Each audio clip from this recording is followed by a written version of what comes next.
예수님께서 하신 팔복 네 번째 시간, 의에 줄이고 목마른 자의 복에 대해서 오늘 저와 여러분들과 은혜를 나누려고 합니다.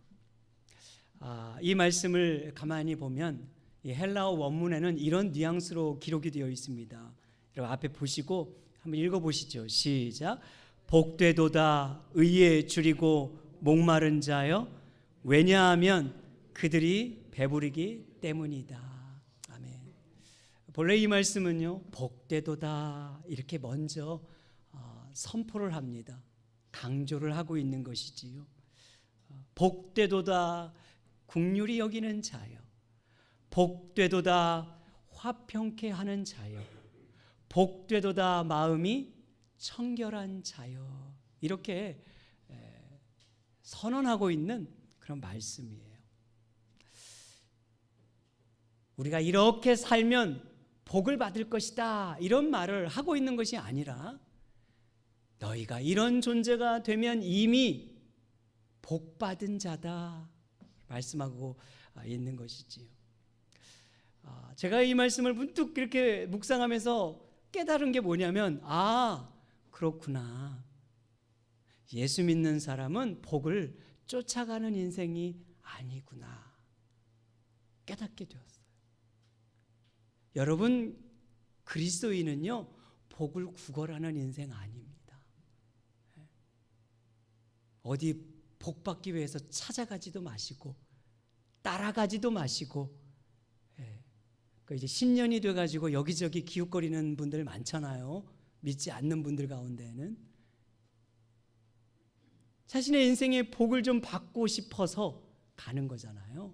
그런데 여러분, 예수 믿는 우리는 이미 복 받은 자인 줄 믿으시길 바랍니다. 우리는 이미 복을 누리고 있는 인생이고, 그 복을 나누어 주는 인생이 되어야 할 줄 믿습니다. 아멘이세요?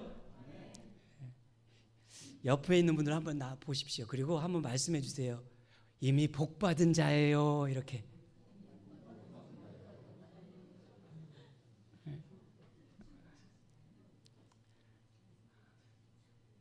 내 현실이 무슨, 지금 내 이 모양이 무슨 복이야 라고 생각할 수 있는 분들, 아닙니다. 예수 안에 있으면, 그리스도 안에 있으면, 하나님 안에 있으면 여러분들은 모두 이미 복을 받은 인생입니다. 여러분, 이 믿음을 확신하는 시간이 되기를 주의 이름으로 축복합니다. 주님은 어떤 사람이 복된 자라고 말하고 있는가?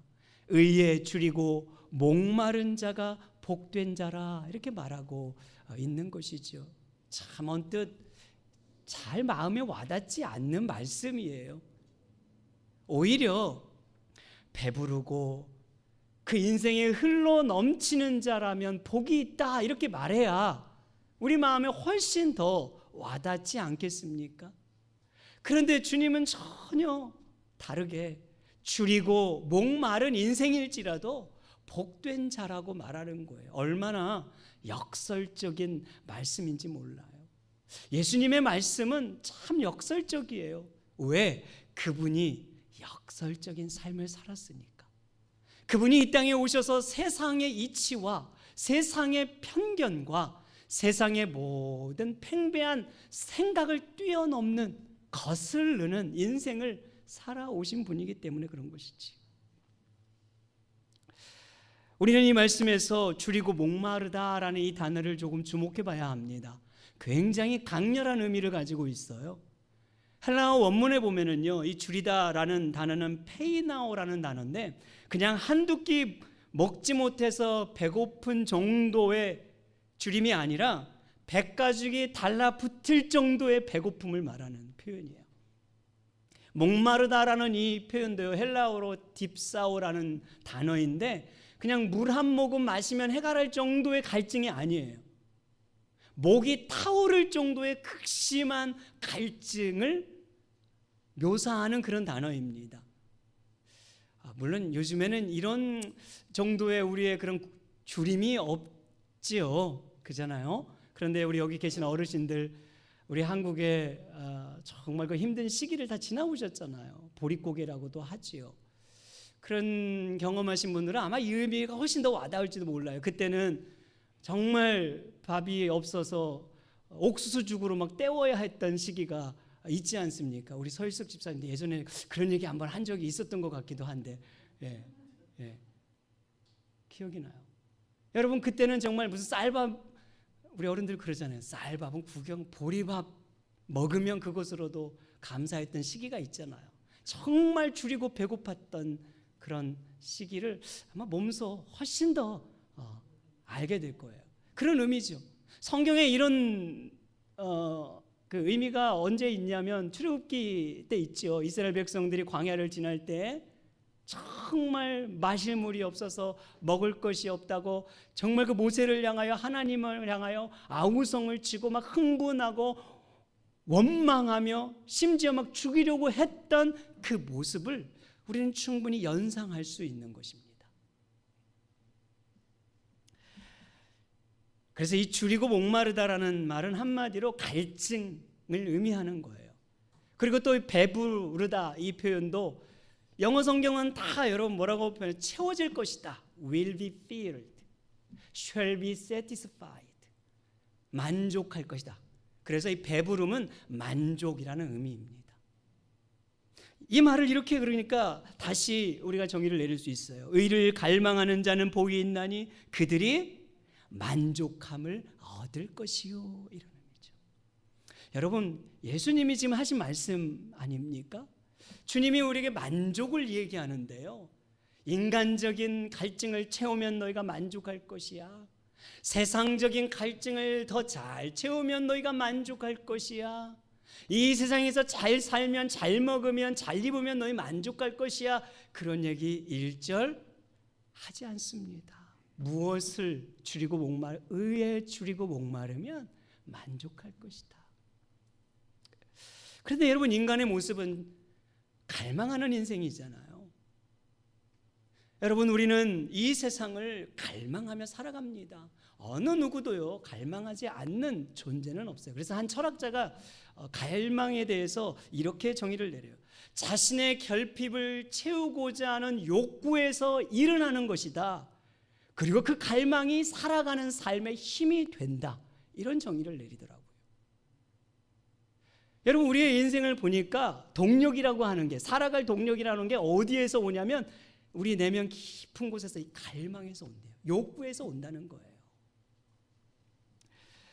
우리의 인생 여러분 가만히 살펴보면 갈망하던 때가 있거든요. 뭔가를 더 잘 이루고 싶어서. 저도 한국에서 사역을 하다가 여러분 미국으로 왔잖아요. 저는 여기 LA로 본토로 온 게 아니라 사이판이라는 섬으로 처음 왔습니다. 여러분, 그때 우리 아이가요 이제 태어나서 딱 돌되던 때예요. 저 핏덩이를 안고 한 번도 한국을 떠나본 적 없는 저희 부부가, 그것도 이 LA로 오면 얼마나 좋았겠습니까만, 저 듣지도 보지도 못한 지도에는 표시도 안 나와요. 사이판은 지도에도 안 나옵니다.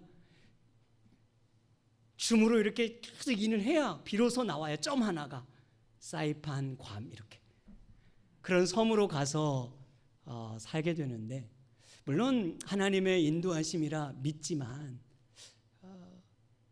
제 아내는 어차피 가야 한다면 뭔가 거기서도 잘 이루고 싶은 갈망이 있었어요. 저도 가장으로서, 아빠로서, 또 하나님의 그 목회자로서 갈망이 있었던 거죠. 그곳에 가면 뭔가를 좀 그래도 잘 해봐야지. 뭔가 미국 안 가봤잖아요, 한 번도. 미국인데 그래도, 미국 하면 다르거든요. 한국에 가서 나 미국에서 왔어 이렇게 말하면, 그럼요. 왜? 그들은 미국을 한 번도 가본 적이 없거든. 섬이든 어디든 가본 적이 없어요. 그러니까 그래도 저는 미국에 산다고 저를 부러워하는 눈빛이 있더라고요. 그런 갈망이 있었거든요. 여러분들 다 그렇지 않습니까? 여기 한국에서 미국 올 때 버젓한 직장 다 내려놓고, 사실 가족 떠나고 친구들 떠나고 우리의 삶의 인생의 뿌리가 내린 그 고향을 떠난다는 것은 쉬운 일이 아니에요. 그럼에도 불구하고 여기 온 이유가 뭡니까? 더 좋은 미래를 위해서잖아요. 좀 더 잘 살아보기 위해서 그 갈망을 가지고 온 거거든요. 이곳에 와서 얼마나 많은 차별을 받고 희생을 해야 하고 얼마나 힘든 그 고단한 이민자의 삶을 지나왔어요. 그럼에도 불구하고 그것을 견뎌낼 수 있었던 이유는 그래도 우리 자식들에게는 좀 더 좋은 미래를 열고 싶은 갈망이 있었기 때문에. 그거 다 감내한 것 아닙니까? 돈을 더 많이 벌고 싶은 갈망 우리에겐 다 있어요. 더 잘 살아보고 싶은 갈망, 더 높은 지위에 올라가고 싶은 갈망, 더 성공하고 인정받고 싶은 갈망이 우리 모두겐 다 있는 것이거든요. 그런데 문제는 무엇이에요? 만족할 수 없다는 거죠. 내가 원하는 어느 지위에 올라도 내가 원하는 만큼의 경제력을 소유해도 만족하지 못하는 것. 그것이 여러분 우리가 가지고 있는 치명적인 문제인 것입니다. 여러분들은 얼마를 벌면 만족하고 행복할 수 있다고 생각하십니까? 제가 흥미로운 기사를 하나 읽었어요. 2023년도에 금융정보에 관련된 어떤 그 사람들과 퍼듀 대학에서 발표한 연구 보고서가 있어요. 그 보고서 주제가 뭐냐면 이런 겁니다. 미국에서 행복하게 살려면 최소 연소득이 얼마나 되어야 하는가. 아주 흥미로운 기사 아닙니까? 그래서 여러분 제가 그걸 쭉 봤는데요. 저는 캘리포니아 혹은 뉴욕이 제일 비쌀 줄 알았더니 아니더라고요. 1위가 하와이였는데요. 하와이는 연소득이 19만 9,300달러가 있어야 된대요. 그래야 그나마 만족하고 행복할 수 있답니다. 그리고 2위가요. 매사추세츠. 거기는 15만 7,395달러. 그리고 대망의 이 캘리포니아는 3위였어요. 3위를 차지했는데 1년에 14만 5,635달러. 14만 불이 필요하다는 거예요. 만족하고 그래도 어느 정도 좀 행복한 마음을 갖기 위해서. 여러분 이것을 매달로 계산해 보니까 월 12,000불은 벌어야 한다 하더라고요. 12,000불. 12,000불 쉽게 벌 수 있습니까? 제가 만나본 여기 우리 LA 교민들 한 달에 12,000불 버는 가정 많지 않습니다. 근데요, 쭉 보니까 미국에서 가장 연소득이 낮은 지역이 미시시피, 오클라호마, 앨러버마였는데 9만 불이래요. 그러니까 미국에서 평균적으로 좀 만족하며 살려면 최하 얼마가 필요하다고요? 9만 불은 있어야 된다는 거예요. 물론 이 캘리포니아는 더 많지만요. 그런데 여러분 우리의 삶을 보면 사실 1년에 9만 불 버는 분들 많지 않거든요. 우리 교민들의 삶을 보면 무슨 정말 전문 직업을 가지고 있는 분 외에는 쉽지 않거든요. 그러니까 여러분 우리도 어떻습니까? 다들 그래도 조금 더 잘 살아보려고 조금 더 어떻게 하면 좀 여유를 누려볼까 갈망이 있어요. 그래서 그 밤낮으로 일하는 거거든요. 투잡하고 뜨리잡하고 쉬지 않고 쉴 때 어디 놀러 가지도 못하고 조금 더라는 이 갈망을 안고 살아가는 거예요.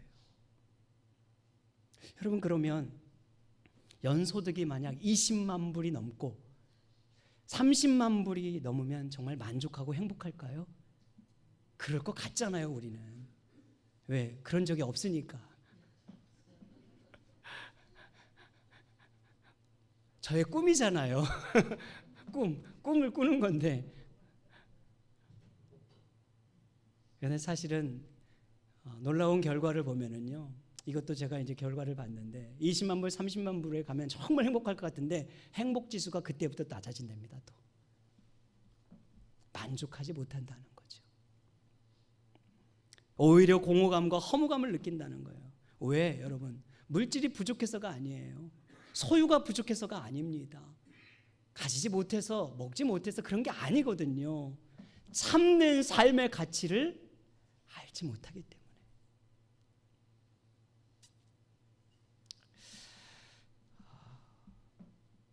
프랑스 과학자요 수학자이면서 크리스찬이 파스칼의 팡세, 참 유명한 책인데 인간의 내면을 정확하게 이렇게 정의합니다. 인간의 내면에는 하나님께서 만드신 커다란 구멍이 있다.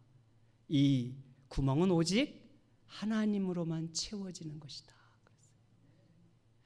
그러니까 사람들은 온갖 세상 걸로 어떻게 하면 이 구멍을 채울까? 돈으로도 채워보고, 지식으로도 채워보고, 명예로도 채워보고, 종교심으로도 채워보고, 인정으로도 채워보고, 성공으로도 채워보고, 건강으로도 채워보고, 취미로도 채워보지만 채워질 수가 없는 거예요. 왜? 이 구멍난 마음은 오직 하나님을 통해서만 채워질 수 있기 때문에.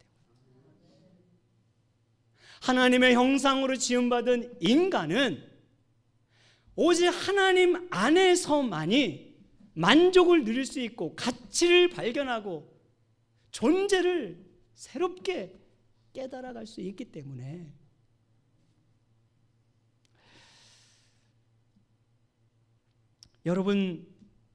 여러분들은 하나님 안에서 정말 만족하고 하나님 안에서 그 가치를 발견하며 살아가고 있으십니까?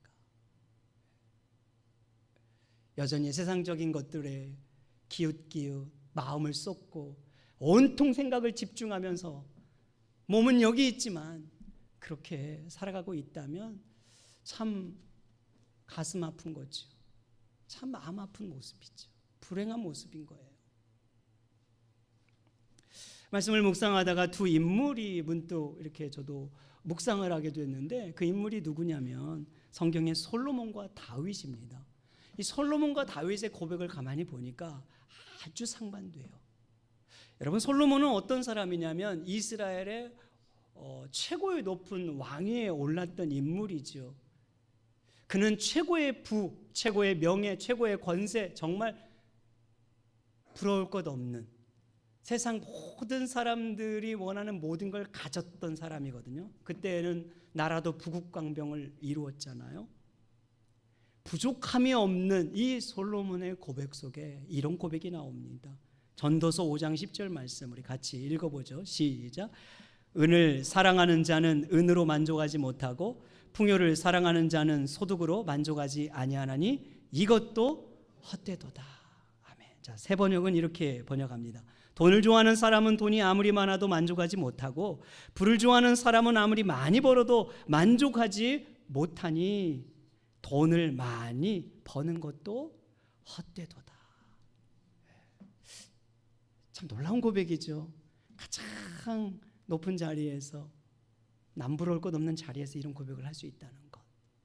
자, 그런 반면 아무것도 누리지 못하고 가지지 못하고 처절하게 도망을 다니고 인생의 극한 풍파를 지나왔던 목동 다윗.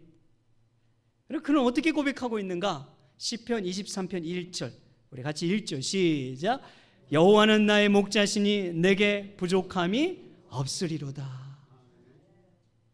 참 놀랍죠. 너무너무 반대되지 않습니까? 아버지 다윗은 모든 것이 결핍된 그 상황 속에서 인생 속에서 부족함이 없다고 고백하고 있고요. 아들 솔로몬은 모든 것을 다 누리고 있는 상황 속에서 내 인생은 헛될 뿐이다 라고 고백하고 있는 거예요. 공통점이 있잖아요. 어떻게 이런 고백을 할 수 있을까요? 그 이유는 그들이 여호와 하나님을 알았기 때문에 그런 거죠. 그래서 다윗은 이런 고백을 남겨요. 주는 나의 주님이시니 주밖에 나의 복이 없나이다. 이 고백이 터져 나오는 거고, 그래서 솔로몬은 너희가 겸손히 여호와 하나님을 경외하라. 그것이 인간의 본분이다. 이렇게 말씀을 했던 것이에요. 여러분, 오늘 본문의 예수님은 무엇에 대하여 줄이고 목마른 자가 되라고 말하고 있는가? 의에 줄이고 목마른 자가 되라고 말하고 있습니다. 의란 무슨 의미일까요? 여러 가지로 다양하게 이 의를 설명하고 있습니다만 이 의는 정의로움이 아니라 하나님과의 관계를 의미하는 의입니다. 왜냐하면 오직 하나님만이 의가 되시고 이 세상의 모든 판단의 궁극적 기준이 되시는 분, 참되고 유일하신 하나님이시기 때문인 줄 믿으시기 바랍니다. 그 하나님과 바른 관계를 맺으며 살아가는 것, 이것을 의라고 우리는 말할 수 있는 것이죠. 하나님께서 보여주신 이 의의 절정이 바로 예수님 아닙니까? 여러분, 인간은 죄로 인하여서 하나님께 단절된 인생, 에덴 동산에서 쫓겨난 인생, 사망과 심판 앞에 놓인 비참한 인생, 그런 비참한 인생은 어느 누구도 스스로 하나님 앞에 나아갈 수가 없어요. 우리의 종교로, 우리의 열심으로, 노력으로, 공로로, 선행으로, 어떤 것으로도 하나님 앞에 스스로 나아갈 수가 없는 인생인데, 그런 인생을 향하여 하나님께서 먼저 찾아오신 것입니다. 그리고 우리를 위해 누구를 보내주셨어요? 예수 그리스도를 보내주셨어요. 그 아들 예수님을 골고다 언덕에 세우시고 십자가에 세우시고 그 십자가를 통하여 하나님과의 단절된 이 관계를, 단절된 이 다리를 이어주신 것입니다. 우리는 십자가 예수를 통해서 죄사함을 얻고 구원의 은혜를 누리고 하나님의 자녀됨의 은혜를 누리고 영생의 은혜를 누리게 되는데, 이 모든 복은 바로 하나님의 의를 덧입게 하셨기 때문에 저와 여러분들이 누리게 된 은혜인 줄 믿으시기 바랍니다. 이 의를 법적으로 칭의라, 이렇게 성경은 말하고 있는 거죠. 로마서 3장 21절 22절 말씀, 이제는 율법 외에 하나님의 한 의가 나타났으니 율법과 선지자들에게 증거를 받은 것이다. 여러분, 구약 성경을 보십시오. 율법을 통하여, 선지자를 통해서 끊임없이 증거하고 있는 하나님이 계획하신 의, 그분이 있다는 거예요. 그분이 누구인가? 곧 예수 그리스도를 믿음으로 말미암아 모든 믿는 자에게 미치는 하나님의 의니 차별이 없느니라. 바로 예수 그리스도가 의가 되셨고 우리의 의를 위하여 이 땅에 오셨다고 말해주고 있는 거예요. 그러니까 여러분, 이 마태복음 5장 6절을 이렇게 다시 우리는 재번역할 수 있을 것 같아요. 하나님과 친밀한 관계를 줄이고 목마른 자는 복이 있나니 그들이 배부름을, 만족을 누리게 될 것이다. 할렐루야, 아멘이십니까? 여러분은 하나님과의 관계를 줄이고 목말라 하는 인생이 되셔야 한다는 거예요. 우리가 정말 갈망해야 할 것, 우리가 정말 간절히 사모해야 할 것은 하나님과의 관계, 하나님 그분이에요. 여러분, 시인은 그렇게 고백하죠. 시편 42편 1절 2절입니다. 우리 같이 이 말씀 읽어보죠. 시작. 하나님이여, 사슴이 시냇물을 찾기에 갈급함같이 내 영혼이 주를 찾기에 갈급하니이다. 내 영혼이 하나님 곧 살아계시는 하나님을 갈망하나니 내가 어느 때에 나아가서 하나님의 얼굴을 배울까. 아멘. 사슴이 시냇물을 찾기에, 그 타는 목마름을 가지고 있는 사슴이 헐레벌떡 시냇물을 찾는 갈급함 같이 누구를 그렇게 찾아야 된다고요? 네, 하나님을, 주님을 갈망하는 자가 되라는 거예요. 그렇게 이 다윗은 하나님을 향한 갈망을 가지고 살았던 거예요. 여러분, 시편 63편에도 보면은 이렇게 기록하고 있습니다. 또 같이 읽죠. 시작. 하나님이여, 주는 나의 하나님이시라. 내가 간절히 주를 찾되 물이 없어 마르고 황폐한 땅에서 내 영혼이 주를 갈망하며 내 육체가 주를 앙모하나이다. 내가 주의 권능과 영광을 보기 위하여 이와 같이 성소에서 주를 바라보았나이다. 아멘. 여러분이 다윗의 상황은 물이 없는 상황, 황폐한 땅은 광야죠. 가장 정말 힘든 상황이죠. 가장 먹을 것 없는, 정말 백가족이 들러붙은 상황, 그런 상황에, 가장 공고한 상황에서도 다윗이 먼저 갈망하는 게 뭐라고요? 내 영혼이 주를 갈망하나이다. 내 육체가 주를 앙모하나이다. 그런데 놀라운 건 그 다음에 이렇게 주를 갈망하였더니 주님이 이렇게 응답을 주세요. 자, 3절과 4절입니다. 시작. 주의 인자하심이 생명보다 나음으로 내 입술이 주를 찬양할 것이라. 이러므로 나의 평생의 주를 송축하며 주의 이름으로 말미암아 나의 손을 들리라. 아멘. 갈망하니 결국 하나님이 어떻게 하셨다고요? 찬송하게 하셨다는 거예요. 송축하게 하셨다는 거예요. 감사하게 하셨다는 거예요. 이 말은 오늘 이 예수님의 표현으로 만족하게 하신 것이고 채워주신 것이고 배부르게 하신 것이라고 말하고 있는 겁니다. 사랑하는 우리 성도 여러분, 신앙생활은요, 하나님을 갈망하는 것입니다. 사모하는 영혼에게 만족을 주시는 하나님, 좋은 것으로 채워주시는 그 하나님을 갈망하는 것입니다. 여러분들은 어떠세요? 갈망이 있습니까? 간절함이 있으세요? 아이고, 뭐 이 나이에 뭐 갈망이야, 나 젊을 때 다 해본 거야, 이런 생각 가지고 계시다면 빨리 바꾸셔야 돼요. 아유, 이제 하나님 부를 때가 됐는데 무슨 갈망이고 이런 생각을 가지고 계시다면 아니, 그렇잖아요. 우리는 주님 부르시는 그 순간까지 주님을 갈망하며 살아야 합니다. 왜? 주님으로만 체험을 얻을 수 있으니까. 주님 안에서만 만족을 얻을 수 있기 때문에. 우리는 죽는 그 순간까지 나그네 인생 살아가잖아요. 이 땅을 발벗하며 살아가는 동안, 이 땅을 딛고 사는 동안 우리는 끊임없이 줄이고 목마를 때가 있단 말이죠.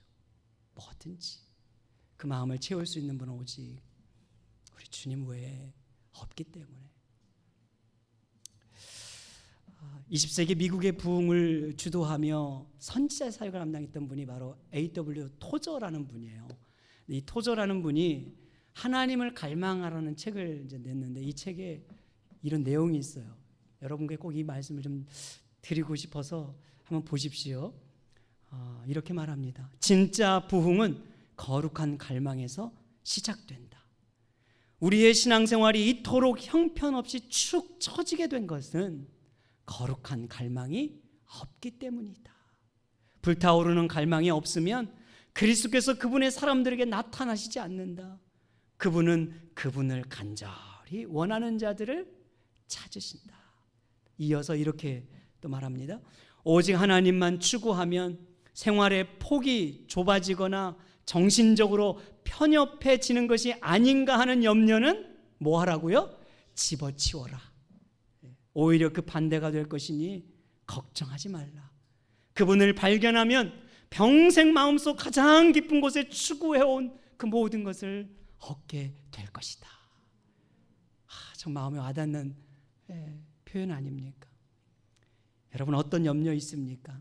그냥 교회 생활 열심히 하면, 막 기도하면 뭐 그렇게 하냐고, 왜 이렇게 편협해지냐고, 그런 마음, 그런 염려 있으면 뭐라고요? 토저 목사님 말하기를 집어치우래요. 염려하지 말래요. 그 반대가 된다는 거예요. 하나님 평생에 우리가 찾는 동안 하나님 앞에 나오면 그분은 우리가 구하는 것대로 채워주실 것이고, 그분은 우리가 기도하는 대로 응답을 주실 것이며 우리가 추구해온 것을 얻게 될 것이라고 말씀하고 있는 거예요. 이게 신앙 아닙니까? 언제까지요? 부르시는 그 순간까지, 우리 이 땅을 떠나는 그 순간까지. 여기는 나이 제한이 없는 겁니다. 여러분, 저 같은 젊은 사람만 갈망하고 나이 있으면 아유, 이런 게 아니란 말이에요. 우리는 주님 앞에 다 죄인이니까, 우리는 주님 앞에 다 여전히 부족하니까, 우리는 주님 앞에 여전히 주님 없으면 살 수 없으니까. 주님 없으면 살 수 없어요. 그러므로 사랑하는 여러분, 주님을 더 갈망하시길 주의 이름으로 축복합니다. 하나님과 친밀한 관계를 갈망하십시오. 믿음의 여정은 아직 끝나지 않았습니다. 하나님은 광대하신 분입니다. 평생 알아도 다 알 수 없는 분, 평생 맛보아도 다 맛볼 수 없는 분, 그렇게 부요하고 풍요롭고 넓고 깊으신 분, 똑같은 말씀을 보아도, 똑같은 설교를 들어도 어제 다르게 느껴지고 오늘 다르게 느껴지고 내일 다르게 느껴지는 거예요. 똑같은 주님을 맛보아도 어제 주님이 나한테 다르고 오늘 다르고 내일 다른 그분이 우리가 믿는 하나님이에요. 우리가 믿는 주님이시라고요. 그 하나님을 알아가는 이 갈망을 놓지 마시길 바랍니다. 우리는 죄성을 이길 수가 없잖아요. 우리는 죽을 때까지 죄와 싸워야 하는데 이걸 이기게 하시는 분이 누구입니까? 주님밖에 없어요.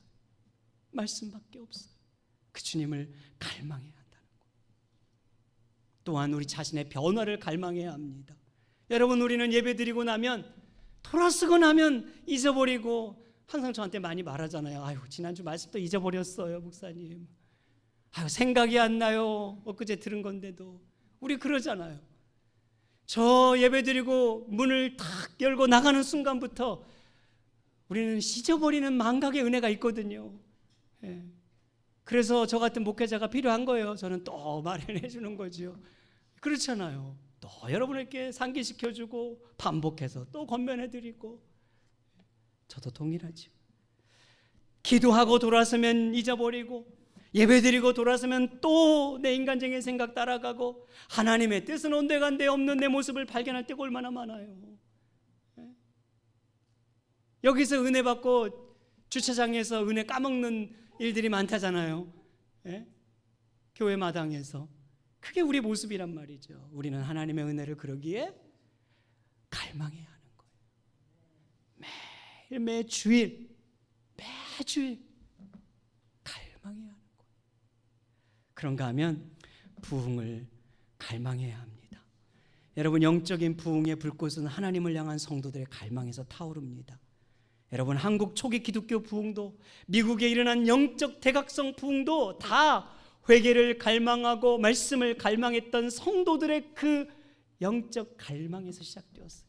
머무는 교회 부흥도 여러분들의 갈망에서 이루어지는 거예요. 저 혼자의 갈망이 아니라, 저는 앞서서 갈망하지만 여러분들의 갈망이 더해져야 된다고요. 믿으십니까? 교회의 부흥을, 영적 부흥을 갈망하십시오. 말씀을 맺습니다. 사랑하는 여러분, 우리 하나님을 더 갈망한 올 한 해 되기를 축복합니다.